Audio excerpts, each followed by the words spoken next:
નમસ્કાર. તમે તમારા બિઝનેસમાં ખૂબ મહેનત કરીને પૈસા કમાઓ છો, બરાબર? પણ શું તમે ક્યારે વિચાર્યું છે કે એ કમાણીમાંથી સરકાર તમારી કેટલી આવકને ટેક્સેબલ ગણે છે? આ જ એ સવાલ છે જેનું આજે આપણે વિશ્લેષણ કરીશું. તો તમારા બિઝનેસમાં પ્રોફિટ થયો? ખૂબ સરસ વાત છે. પણ સવાલ એ છે કે શું આખો ને આખો પ્રોફિટ ટેક્સેબલ છે? ઘણા લોકોને એવું જ લાગે છે, પણ હકીકત થોડી અલગ છે. બિઝનેસ પ્રોફિટ અને ટેક્સેબલ પ્રોફિટ આ બે વસ્તુઓ વચ્ચે મોટો ફરક હોઈ શકે છે.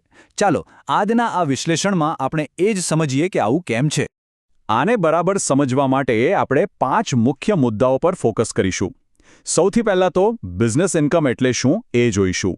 પછી કયા ખર્ચા તમે બાદ કરી શકો અને કયા બિલકુલ નહીં એના પર વાત કરીશું.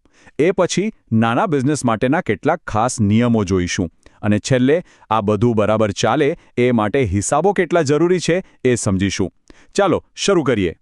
તો ચાલો શરૂઆત કરીએ આપણા પહેલા સેક્શનથી. બિઝનેસ ઇન્કમ એટલે શું? જુઓ, ઇન્કમટેક્સ એક્ટ પ્રમાણે આ શબ્દોનો અર્થ ફક્ત તમારા કેશ રજિસ્ટરમાં જે પૈસા છે એટલો સીમિત નથી, એનાથી ઘણું વધારે છે.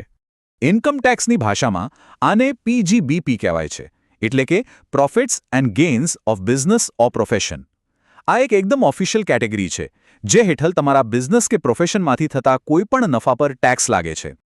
હવે એક મજાની વાત, કાયદો અમુક આવકને ડીમ્ડ ઇન્કમ તરીકે ગણે છે. મતલબ કે એને આવક માની લેવામાં આવે છે, ભલે એ સીધા વેચાણથી ન આવ્યું હોય. જેમ કે કીમેન ઇન્સ્યોરન્સ પોલિસીમાંથી મળેલા પૈસા, અથવા કોઈને કોમ્પિટિશન ન કરવા માટે તમે વળતર ચૂકવો, કે પછી સટ્ટાકીય ટ્રાન્ઝેક્શનમાંથી થયેલો નફો. આ બધું જ તમારે બિઝનેસ ઇન્કમ ગણાશે. ચાલો હવે વાત કરીએ માન્ય ધંધાકીય ખર્ચાઓની, એટલે કે એવા ખર્ચા જેને તમે તમારી આવકમાંથી બાદ કરી શકો છો. પણ યાદ રાખજો, દરેક ખર્ચ બાદ નથી કરી શકાતો. એના માટે અમુક ચોક્કસ નિયમો છે. જુઓ, મૂળ સિદ્ધાંત એકદમ સિમ્પલ છે. જે ખર્ચા પૂરેપૂરા અને ફક્ત બિઝનેસ માટે જ થયા હોય એને તમે બાદ કરી શકો છો. પણ અહીં આ જ એક ટ્વિસ્ટ છે. કાયદામાં અમુક એવા ખર્ચાઓ છે જેને ખાસ નામંજૂર કરવામાં આવ્યા છે, ભલે ને બિઝનેસ માટે જ કેમ ન હોય.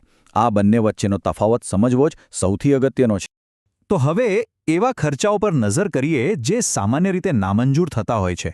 આ એવા નિયમો છે જેને અવગણવાનું બિલકુલ પોસાય એમ નથી, કારણ કે મોટા ભાગના લોકો અહીંયા જ ભૂલો કરતા હોય છે.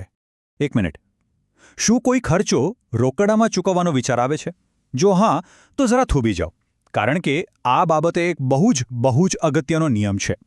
તો આ રહ્યો એ નિયમ. આંકડો છે 10,000 રૂપિયા. ઇન્કમટેક્સ એક્ટની કલમ 40A3 એકદમ સ્પષ્ટ કહે છે, જો તમે કોઈ એક વ્યક્તિને એક જ દિવસમાં 10,000 રૂપિયાથી વધારે કેશમાં પેમેન્ટ કરો છો તો એ આખો ખર્ચ તમને કપાત તરીકે નહીં મળે. એ પૂરેપૂરો નામંજૂર થઈ જશે. પણ હા, દરેક નિયમની જેમ આના પણ અમુક અપવાદો છે.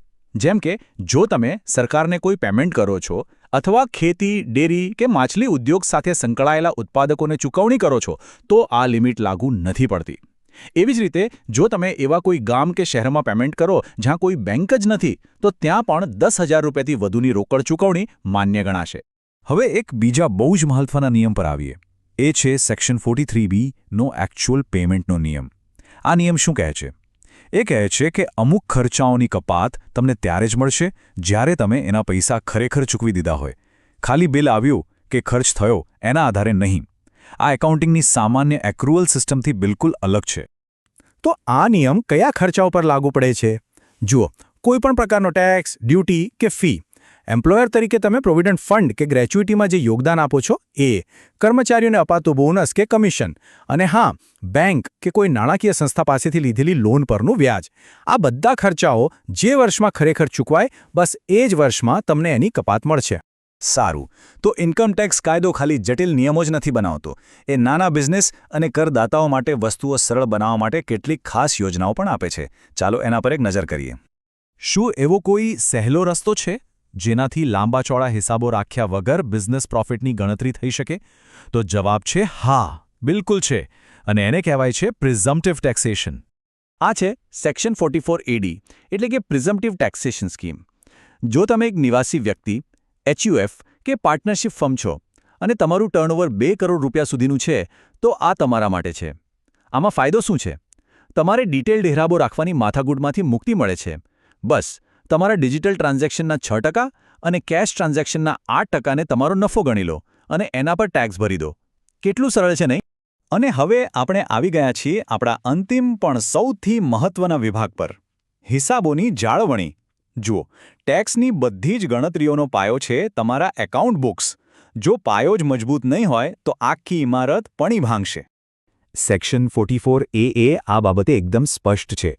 એ કહે છે કે અમુક બિઝનેસ અને પ્રોફેશન્સ માટે હિસાબી ચોપડા રાખવા ફરજિયાત છે. આ કોઈ ઓપ્શન નથી, આ કાયદાકીય જવાબદારી છે. નિયમ 6F તો એ પણ જણાવે છે કે કયા ચોપડા રાખવા. આ એક ચેકલિસ્ટ જેવું છે. તમારી પાસે કેશ બુક હોવી જોઈએ, જર્નલ હોવું જોઈએ, લેજર હોવું જોઈએ, ₹25 ઉપરના દરેક બિલ અને રસીદની કાર્બન કોપી અને ખર્ચ માટેના ઓરિજિનલ બિલ અને રસીદો. આ બધું જ વ્યવસ્થિત હોવું ખૂબ જરૂરી છે. તો આ આખી વાતચીતનો સાર શું છે? એ જ કે તમારો ટેક્સેબલ ઇન્કમ અને તમારો અકાઉન્ટિંગ પ્રોફિટ એ બે એક નથી. ટેક્સેબલ ઇન્કમની ગણતરી ઇન્કમ ટેક્સ એક્ટના ખાસ નિયમો પ્રમાણે થાય છે અને આ નિયમોને સમજવા જ સૌથી વધુ જરૂરી છે. આખરે વાત ફક્ત એ નથી કે કેટલી કમાણી થઈ. અસલી વાત તો એ સમજવાની છે કે એ કમાણીમાંથી કઈ આવક ગણતરીમાં લેવાશે અને કયા ખર્ચાઓને બાદ કરવાની મંજૂરી મળશે. આ જ છે બિઝનેસ ઇન્કમના કેલ્ક્યુલેશનનો સાચો મર્મ. તો હવે જ્યારે તમે આ બધી મૂળભૂત બાબતો જાણો છો ત્યારે એક સવાલ જાતને પૂછો. શું તમારા બિઝનેસના હિસાબો ટેક્સ માટે ખરેખર તૈયાર છે?